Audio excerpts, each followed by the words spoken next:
Okay. Hi, everybody. I'm Lauren Bonus.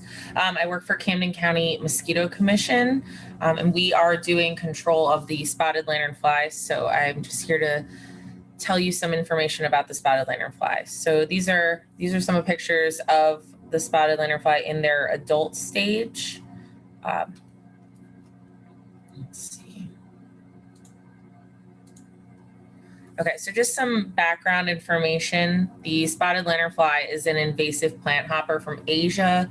It first arrived in Pennsylvania in 2014 and has been spreading throughout Pennsylvania, New Jersey, and other neighboring states. Um, it is a sap feeder and it feeds on many crops, a lot of which are agricultural crops, hardwood trees. And it is also a nuisance pest, as many of you probably are aware. So it will feed on any of the plants, and while doing that, it will excrete what's called honeydew, which is just a partially digested sap. So it's sugary, which will then attract bees and wasps. And I have some pictures that I'll show you as well. So the honeydew will fall from the tree. It will land on everything beneath the tree. And that honeydew will support the growth of black sooty mold, fungus mats, both of which are very visible. So the black sooty mold is just that, it is black. It's harmless to people, but it will kill anything that it is on. So if you have a tree and the honeydew's falling on the surrounding undergrowth, it will prevent photosynthesis on those plants and therefore kill those plants. The fungal mats also can suffocate a tree as well, so it can also kill the tree. So right now, there are 13 New Jersey counties that are under quarantine.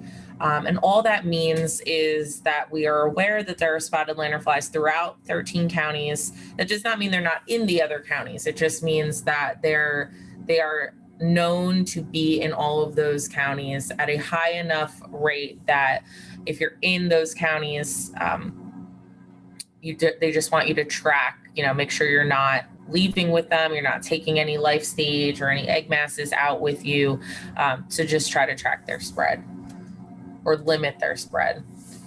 So this is the spotted lanternfly's life cycle. They go through one life cycle a year. So right now they are all in their adult stage, and they are mating and egg laying, and then they will overwinter as eggs. And then their first hatch will be between May and June of next year, and they will be that small nymph. It's just small black white dots. The second instar, June to July, will also be the black with the white dots.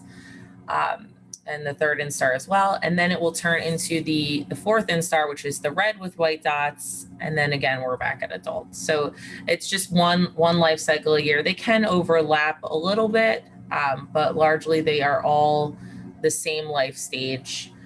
So that's a picture of the egg mass right there. It's about 1 inch long. They will lay them on any hard surface, really. But due to the fact that the tree of heaven is their preferred host plant, many of them will be up high on the tree of heaven. So, I mean, if you can at all, scrape them off, suffocate them. The egg masses have 30 to 50 eggs in each mass. So it's a much more targeted, easy way to kill the spotted lanternfly and prevent a lot more next year. So these are the pictures I was talking about. That's the black sooty mold on the left. And the one on the right, that is the fungal mat. There's also some black sooty mold there too, and a large infestation of spotted lanternflies. So this actually is a tree of heaven, which is also an invasive species from Asia. So that fungal mat will kind of just act like a wet hair tie if you had it on your wrist. It would cause an infection and it will kill the tree. So what we are doing in Camden County, and this is all from the NJDA and the USDA, they are the ones who gave us all of this information on what to do and how to do it, and largely are helping us and supplying us with the ability to do it. So these are called circle traps, and you can buy these yourself.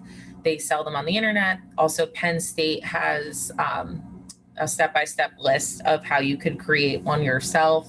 It's just a window screen and a piece of wood. But you attach it to the tree with just one wood screw, and you're just using, there's no pesticide involved with this. You're just using the insect's natural ability or natural habit of climbing the tree against them. So they will climb up the tree, they'll hop off the tree, they'll climb back up the tree, they'll hop off the tree. And when they do that, they'll walk right up into this trap. The top right there has just a little like cone kind of in there. It'll walk in there, fall into the bag, and then they can't get out. That is a bag of collection. If you can smell this picture, it is a strong smell.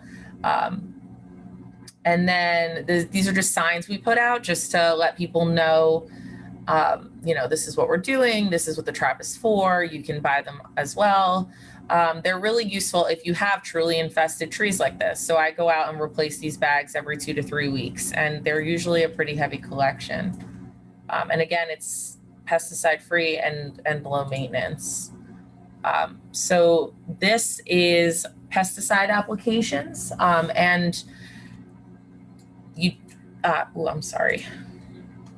There are 2 different kinds of pesticide applications. Systemic means that you are spraying it on the tree. So the tree of heaven, because it is an invasive plant, nothing else feeds on the tree of heaven. So essentially what you're doing is you're spraying a chemical on the tree of heaven. So when the spotted lanternfly feeds on it, it will die. You don't want to spray that on any other kind of tree because we don't want to kill all of the other insects.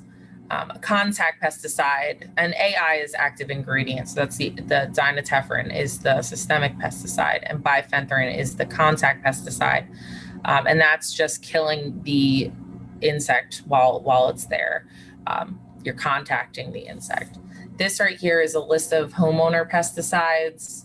So bifenthrin is contact. There's many different kinds here, but again, I would avoid systemic unless you have a tree of heaven. The tree of heaven is pretty diagnostic. It looks just like a walnut tree, a black walnut, just without the walnuts.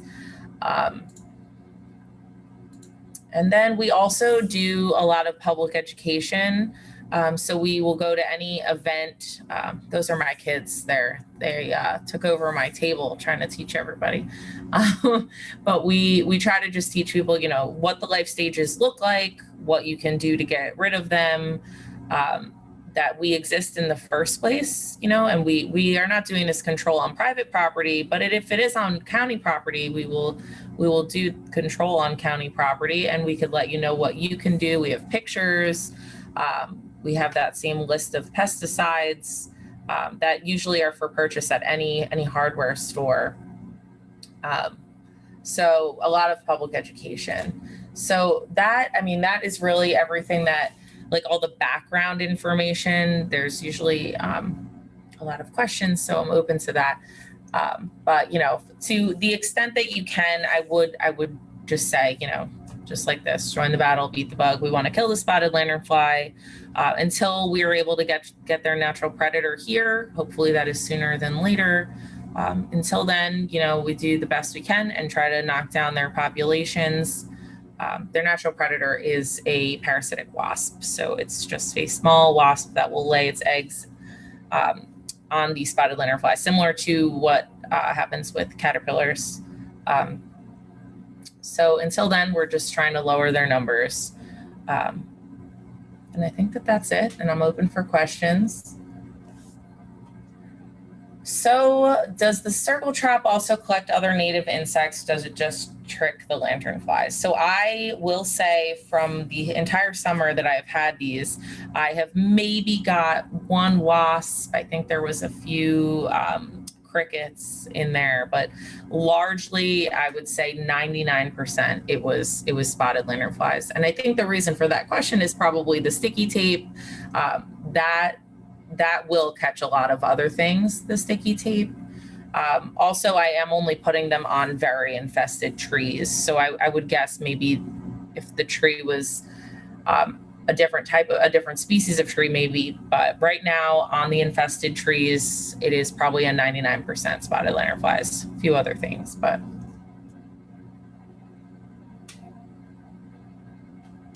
Are there other insects that look like the spotted lanternfly that we should avoid? I don't think so. I think as an adult, definitely they stand out. They are big. They're beautiful. Maybe I have heard as a nymph in their understate or in their nymphal stages that people have said spiders. I have spiders all over. But I think largely they're pretty identifiable, and they do also on the New Jersey Agriculture website, the NJDA website. It is badbug.nj.gov. They have really, really great photos to identify what life stage you're looking at. Do other animals in the area eat them? So yes, other things eat them. Praying mantises, birds, other things will eat them. But unfortunately, they're not eating them at a high enough rate that a natural predator would. So maybe they're eating them here and there, but they're not doing anything to significantly decrease their numbers. So the reality is we're always going to have the spotted lanternfly. We're never going to get rid of them. The idea is just to lower their numbers down to a manageable rate that we have every other insect, just an average number. But right now we need the natural predator to do that. Nothing else is doing that, unfortunately. Have you noticed this insect has impacted or influenced the public's perception of other insects? I don't know. That's a hard question. I will say a lot of people have definitely paid attention. I have never, aside from mosquitoes, have never really had this level of people actively care about an insect. I don't know that it has changed their perception. I think, mostly they don't want to be near them. They want to kill them. So that's a hard one.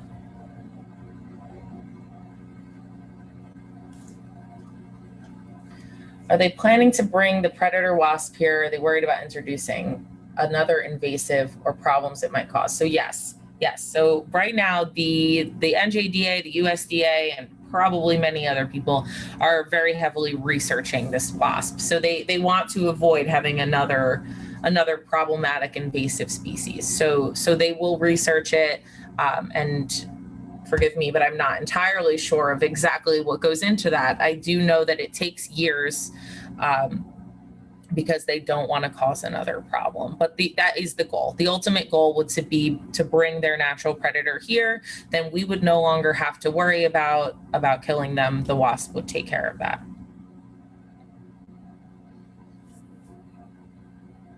Are spotted lanternflies harmful to pets? I do get this question a lot. So the spotted lanternfly right now is an evolving thing. We know what we know for the past couple of years, but it is not something that we have had. So we have whatever research we have right now, and we're still working on it. That being said, there's no known problems. It's not documented at all. There's no actual research studies to prove or to demonstrate that the spotted lanternfly is harmful to pets.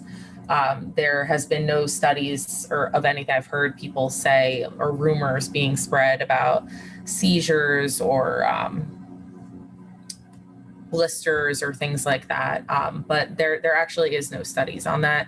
I'm sure if your dog ate one or two, maybe their stomach would be upset. But right now, it's leaning towards to no, that it shouldn't actually cause any issues with your pets.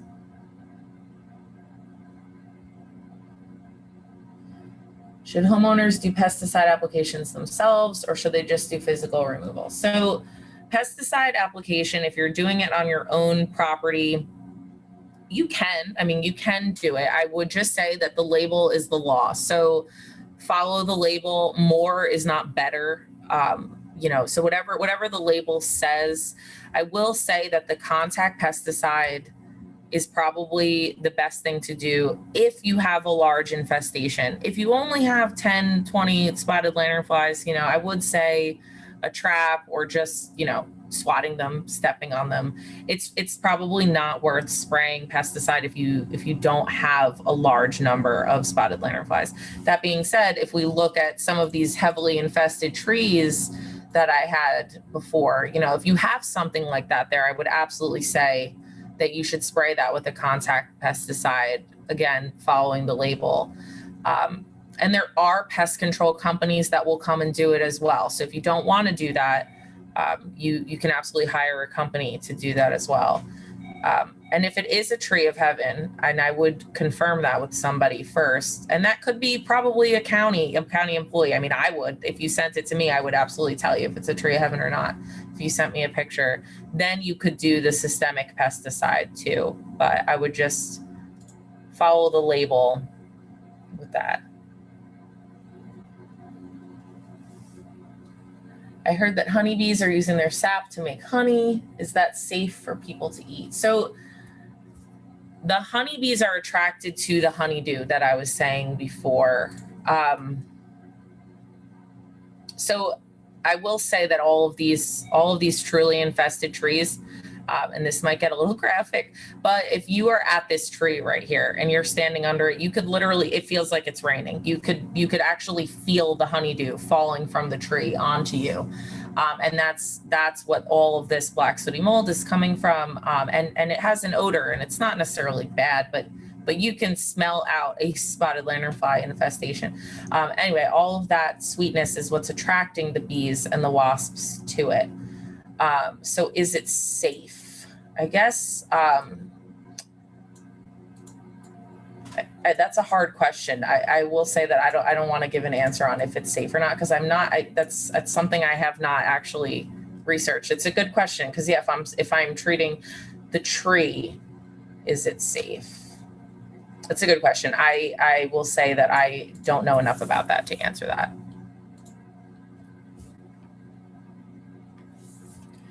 Since it's been a couple years of these insects, have farmers begun to see impacts of their presence? So the spotted lanternfly, a lot of the things that it feeds on, it can stress these. So it can stress this tree. It'll cause this fungal mat, which can kill the tree.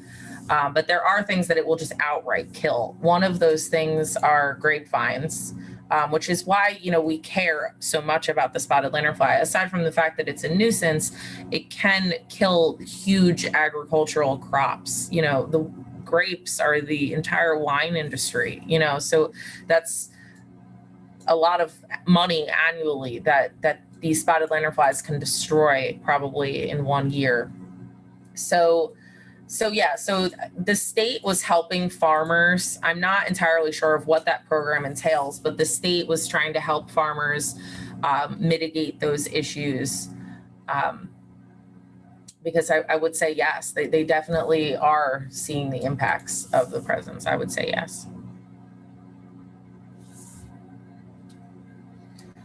If I'm in an area that I think is not in quarantine and I see, okay, that's a good question. So if you are in an area that is quarantined, you no longer have to report it. They already know the spotted lanternflies are all around Camden County, along with the other 12 counties, so you don't have to report it. If they are not in one, if you're in another county or in another state and you see one, then absolutely, yeah, then you should report it.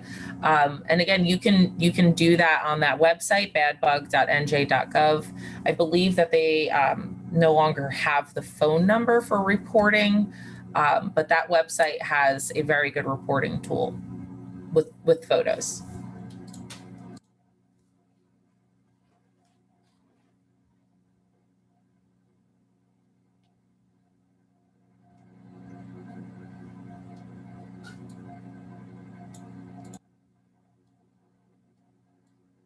Are there other types of traps that have been successful? So right now, the only two traps that I have seen are the sticky traps and this circle trap.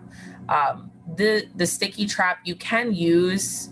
I know that they were recommending that you put like a metal mesh around it to try to avoid any birds or squirrels or anything like unwanted catches getting stuck to it. But I do know that they're saying the circle trap is the best trap. And actually, these ones are the ones they were given to us by the NJDA and the USDA, and those are the ones that they're trying to push throughout the whole state.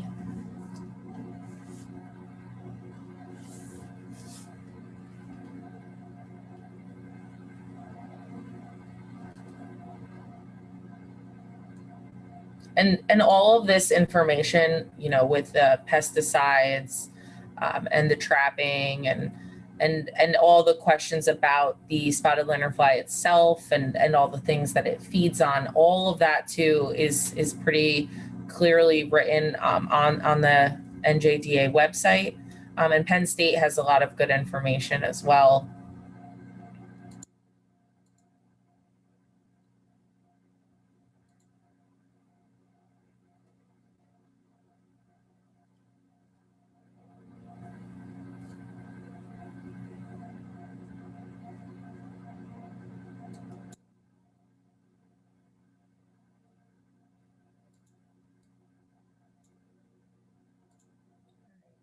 I'm not seeing any more questions there.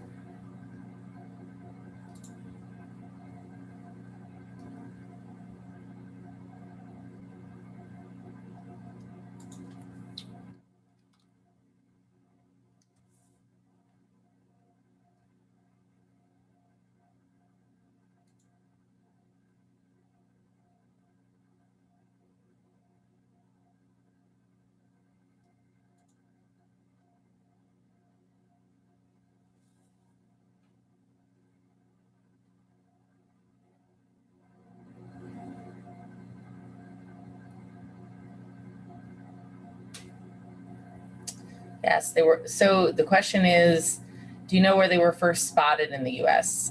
Yes, so they were first spotted in Pennsylvania. I believe it was Bucks County, Pennsylvania. And from what I understand, they think that it was brought there, um, a shipment. So the egg mass, was brought there on some shipment in 2014 to Pennsylvania. So it's just been an outward spread. They are expert hitchhikers. So part of being in quarantine is making sure that if you are leaving the state or if you're leaving your county, that you make sure that you're not bringing any life stages with you. They will hang on to your car, they'll hang on to you. The egg masses too. So if you're transporting any wood, they want you to, I mean, if you can, just avoid transporting wood. But if you are transporting wood, just to make sure that there are no egg masses on it. And to remove the egg mass, really, you can just scrape it off with a stick, a credit card. Actually, the state was giving out egg mass removal cards as well. And then you can just step on it, bag it, put it in alcohol, anything to destroy it. Again, there's 30 to 50 eggs in there. So if you can get rid of any egg masses, and I was briefly saying too that they do only go through one egg mass. So over the winter, within the next couple months, usually it's the first frost, all the adults will die, and it will look like there are no more spotted lanternflies. But unfortunately, they'll all be in these egg masses. So if we all went out and tried to scrape off these egg masses, it would significantly decrease the number of spotted lanternflies that we would have next year. And even now, right now they are mating and they're laying their egg masses. So for every female spotted lanternfly you're killing right now, you are decreasing the egg masses that they're laying. And again, therefore decreasing the number that we have next year. So any little bit will help. I wouldn't say that should cause worry. Anything that you can do can help, but I don't know if I mentioned this before, but I will say that they are harmless to you. They're not going to transmit diseases. They don't have the ability to bite or sting. So they are harmless to you, which is one good thing we can say about the spotted lanternfly.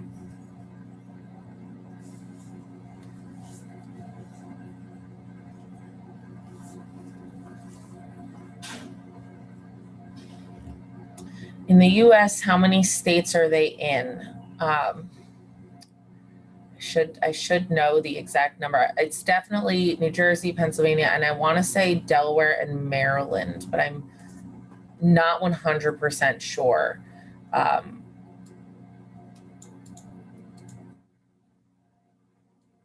So I would say somewhere between 3 and 4. But unfortunately, they are spreading, and until we get the natural predator here, they will continue to spread.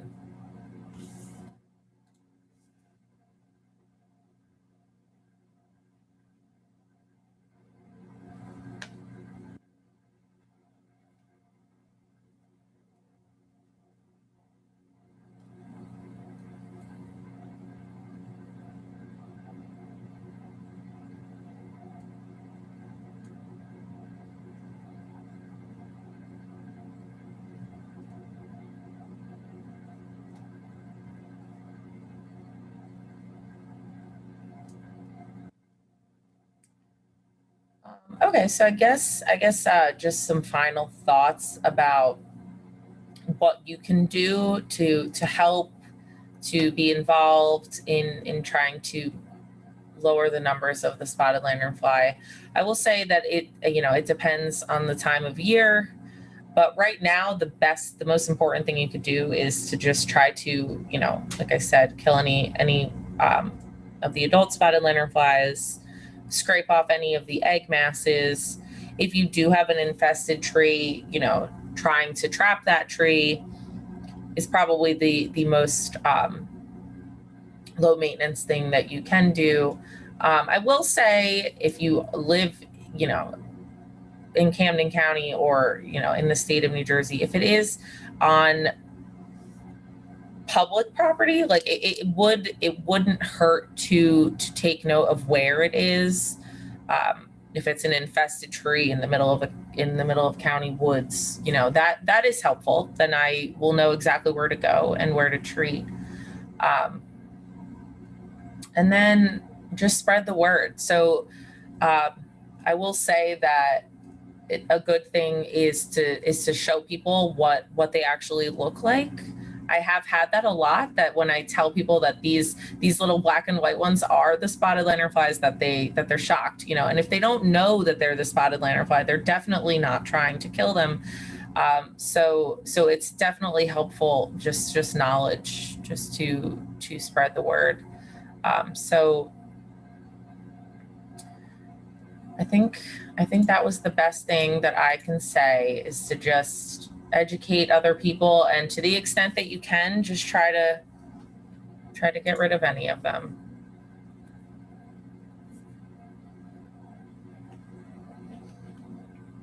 Well, thank you for taking your time to listen to me, and for trying to rid us of this invasive species. And I'll leave you with that. So thank you.